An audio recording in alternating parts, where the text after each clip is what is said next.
दोस्तों आपने देखा गिरिराज सिंह का बयान। तो गिरिराज सिंह जो है उम्र की इतनी दहलीज पर पहुंच गए हैं कि उनका मानसिक संतुलन खो बैठा है। आप ही बोलिए, उन्होंने कह रहे हैं कि सीमांचल में शरीयत कानून चलता है। उस मेंटल साहब को बतला दीजिए कि सीमांचली से दिलीप जायसवाल साहब जो बीजेपी के प्रदेश अध्यक्ष है वो सीमांचली से आते हैं और सीमांचल के रेवेन्यू मिनिस्टर भी बिहार सरकार में है और लगातार सीमांचल के लोगों ने उनको जिताया है।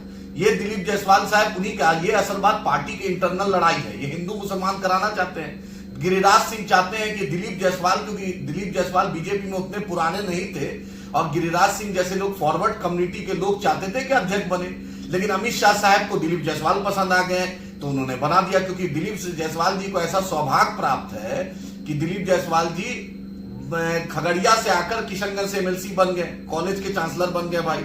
उसके बाद उन्होंने ये एमएलसी बन गए हैं। तो लगता है कि एक आदमी कैसे एमएलसी बन गया। और मुझे कहीं ना कहीं लालू प्रसाद यादव जी की भी तरफ से ये एक इशारा हो सकता है, क्योंकि गिरिराज जी और लालू जी में पुराना संबंध रहा है कि जाओ सीमांचल में डराओ और मुस्लिम को डराओ तो मुझे फायदा मिलेगा और नॉन मुस्लिम को डराओ तो मुझे फायदा मिलेगा। दोनों में एक अंडरस्टैंडिंग हो सकती है। तो गिरिराज सिंह सीमांचल ही नहीं, पूरे भारत में बाबा साहेब अम्बेडकर का संविधान चलता है। मानते हैं बाबा साहेब अम्बेडकर के संविधान को आपके नजर में क्या हो सकता है, लेकिन हम लोग मानने वाले, हम लोग बाबा साहेब अम्बेडकर को मानने वाले, हम लोग संविधान को मानने वाले, हम लोग नागपुर को नहीं मानने वाले। अभी तो आप 2014 के बाद हाफ पैंट से फुल पैंट आए हैं, तो अभी टाइम लगेगा ग्रो होने में, अभी दिमाग को मजबूत होने में टाइम लगेगा। बादाम खाइए, आइए सीमांचल में अनानास की खेती होती है, केला की खेती होती है, आइए खिलाइए, बेहतरीन चाय पिलाएंगे। सीमांचल में बेहतरीन चाय हो रही है। तो मेंटल वाला बयान मत दीजिए, नहीं तो रांची में कांके है, बहुत अच्छा इलाज होता है जो बिहार का, और अभी ना झारखंड था पहले, उसका बंटवारा हुआ, अब झारखंड में वो पूरे world level, India level, Asia level पे वो हॉस्पिटल कांके चलता है, वहां पे हम इलाज करा देंगे, पूरा खर्चा मैं लूंगा। लेकिन सीमांचल का अमन तोड़िएगा तो हम बर्दाश्त नहीं करेंगे। नीतीश कुमार बतलाएं, आपकी बैसाखी में नरेंद्र मोदी की सरकार है।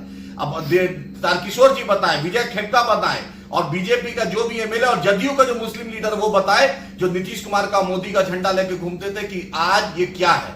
ये गिरिराज सिंह सीमांचल को मोदी जी ने बदनाम किया था, आके घुसपैठ बोला था, अब गिरिराज सिंह बदनाम कर रहे हैं, तो ये हम बर्दाश्त नहीं करेंगे। और तीसरा वो प्रदीप सिंह मेंटल, वही तस्लीमुद्दीन साहब के पीछे पीछे गाड़ी के डिक्की में बैठते थे, आज मुसलमानों को गाली देना सीख गए हो। वो दिन भूल गए क्या जो तस्लीमुद्दीन साहब के गाड़ी के डिक्की में बैठ के पूरा तस्लीमुद्दीन साहब की सरपरस्ती में, तस्लीमुद्दीन साहब के आशीर्वाद में सब लोगों ने आशीर्वाद दिया तो एमएलए बने, एमपी बने। आज अपनी मिट्टी के लोगों को गाली दे रहे हो, शर्म नहीं आती? और सिर्फ एमपी एमएलए बनना है, क्योंकि इस फ्रस्ट्रेशन में ये भी प्रदीप सिंह भी है, लगातार इसके जूनियर लोग मंत्री बन जाता है, ये मंत्री बना नहीं है। तो ये सब फ्रस्ट्रेशन का है।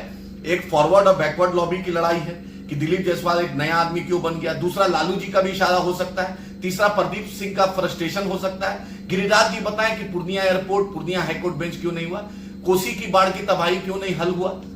सीमांचल में जो बाढ़ आ जाता है उसमें हिंदू मुसलमान सबका घर बर्बाद होता है, पलायन सबसे ज्यादा है, उसमें हिंदू मुसलमान सबका पलायन है।